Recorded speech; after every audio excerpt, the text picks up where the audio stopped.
Pemirsa, sebagai keketuaan ASEAN 2023, pemerintah Indonesia menargetkan kawasan ASEAN dapat menciptakan pertumbuhan ekonomi berkelanjutan. Direktur Kerjasama Ekonomi ASEAN Kemenlu, yaitu Berlianto Situngkir, menyebutkan dalam hal pertumbuhan ekonomi, ASEAN saat ini telah menjadi kekuatan kelima dari negara-negara maju di dunia dengan total produk domestik bruto sebesar 3,3 triliun dolar Amerika. Adapun keberhasilan pertumbuhan ekonomi berkelanjutan di ASEAN membutuhkan 4 elemen utama, diantaranya pemirsa adalah arsitektur kesehatan yang kuat, kemudian ketahanan pangan, ketahanan energi menuju transisi ekonomi bersih dan terbarukan, serta stabilitas keuangan di kawasan untuk mengantisipasi guncangan eksternal. Sementara itu, faktor stabilitas dan juga perdamaian kawasan dinilai menjadi syarat mutlak untuk tercapainya kawasan ASEAN yang relevan dan penting, sehingga dapat menjadi pusat pertumbuhan dan juga ketahanan ekonomi global. Lebih lanjut, dalam kaitannya dengan upaya menjadikan ASEAN Epicentrum of Growth atau pusat pertumbuhan dunia, KTT ASEAN yang digelar di Labuan Bajo kali ini diyakini dapat menjadi jangkar stabilitas dan juga pertumbuhan berkelanjutan. Dan sebagai salah satu negara pendiri dan juga negara terbesar di ASEAN, banyak pihak yang berharap Indonesia akan dapat memfasilitasi berbagai terobosan dan juga inovasi sebagai solusi dalam mengatasi tantangan dan juga permasalahan dunia yang juga dihadapi oleh kawasan. Apalagi pada tahun 2045, ASEAN ditargetkan mampu menjadi pusat stabilitas dan ekonomi dunia. Lebih lanjut, dalam mendorong peran ASEAN sebagai motor pertumbuhan dunia, ASEAN pun terus mengikuti perkembangan dan juga dinamika terbaru, termasuk salah satunya dalam hal adopsi kendaraan listrik. Bahkan pada gelaran KTT di Labuan Bajo, anggota ASEAN sepakat untuk membangun ekosistem kendaraan listrik di kawasan. Dan untuk lebih jelas mengenai hal ini, berikut informasi selengkapnya.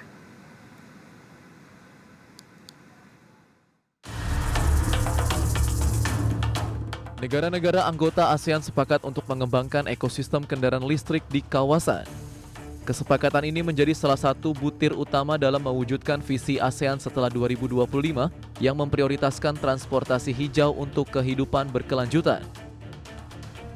Dalam kesepakatan tersebut, negara anggota ASEAN setuju untuk mengadopsi kendaraan listrik secara signifikan melalui kerjasama dan kolaborasi.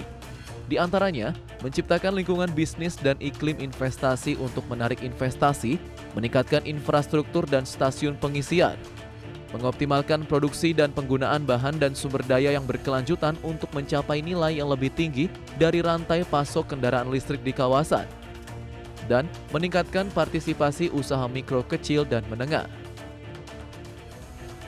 Pembangunan ekosistem kendaraan listrik di kawasan ini merupakan upaya negara-negara anggota ASEAN dalam lebih adaptif dan visioner dalam mengatasi tantangan global.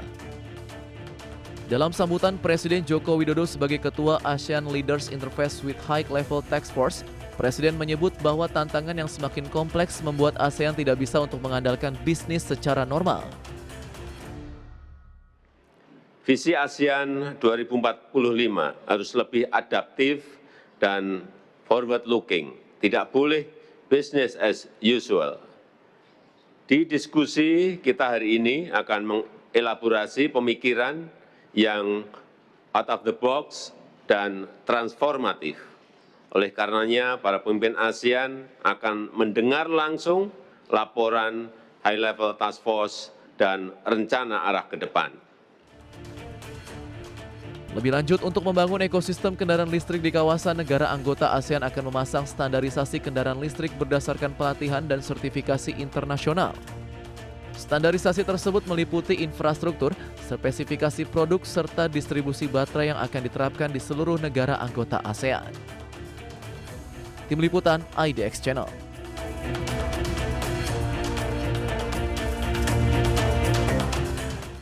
Ya pemirsa, deklarasi para pemimpin ASEAN tentang pengembangan ekosistem kendaraan listrik regional akan menjadi panduan kerjasama dan juga kolaborasi untuk mengembangkan ekosistem kendaraan listrik yang memenuhi standar yang sama se-ASEAN, kemudian aman, efisien, dan juga berbasis energi hijau.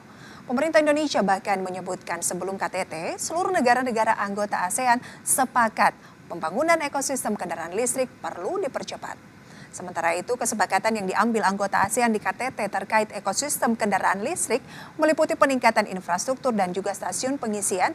Ini menciptakan lingkungan bisnis dan iklim investasi termasuk kemitraan publik swasta serta mengoptimalkan produksi berkelanjutan untuk mendapatkan nilai tambah dari rantai pasok kendaraan listrik di kawasan. Namun di saat yang sama, ASEAN juga menghormati perbedaan tingkat pembangunan ekonomi dan juga keragaman kebijakan yang berhubungan dengan kendaraan listrik di antara negara-negara anggota ASEAN.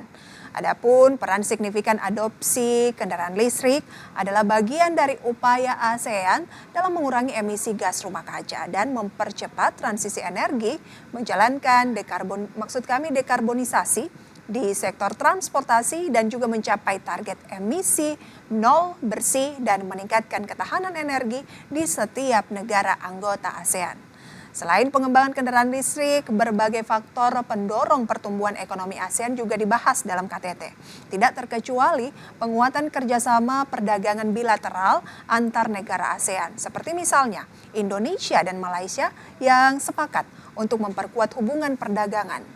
Dan berikut informasi selengkapnya.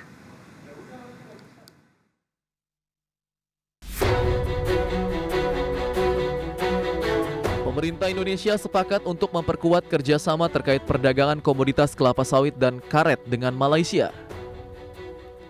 Kesepakatan tersebut dicapai dalam pertemuan bilateral di sela rangkaian konferensi tingkat tinggi ASEAN ke-42 di Labuan Bajo. Kerjasama antara Indonesia dan Malaysia tersebut dibahas langsung oleh Menteri Koordinator Bidang Perekonomian Airlangga Hartarto dengan Menteri Investasi Perdagangan dan Industri Malaysia, Tengku Zafrul Aziz. Airlangga mengatakan upaya penguatan kerjasama bilateral terus dilakukan Indonesia guna mendorong ekspor dan mendukung perekonomian nasional. Kedua negara belakangan memang aktif melakukan pembahasan terkait penguatan perdagangan komoditas kelapa sawit di kancah internasional. Pada Februari lalu, Airlangga sudah bertemu dengan Wakil Perdana Menteri dan Menteri Perkebunan dan Komoditas Malaysia, Dato Sri Haji Fadilah bin Haji Yusof, untuk membahas kerjasama untuk mengatasi diskriminasi kelapa sawit. Sementara itu, tak hanya soal perdagangan, pertemuan bilateral Indonesia-Malaysia di sela KTT ASEAN juga membahas mengenai perbatasan dan perlindungan pekerja migran Indonesia di Malaysia. Pentingnya segera kedua belah pihak untuk menyelesaikan beberapa bidang untuk perbatasan laut dan juga perbatasan darat, dan Bapak Presiden kembali mengingatkan pentingnya optimalisasi one channel system dan perlindungan para pekerja migran Indonesia yang bekerja di Malaysia. Terkait kelapa sawit, komoditas tersebut merupakan salah satu komoditas utama yang mendongkrak pertumbuhan ekonomi nasional. Berdasarkan data Badan Pusat Statistik atau BPS, sektor pertanian, kehutanan, dan perikanan berkontribusi sebesar 0,04% dari pertumbuhan PDB nasional pada kuartal pertama 2023.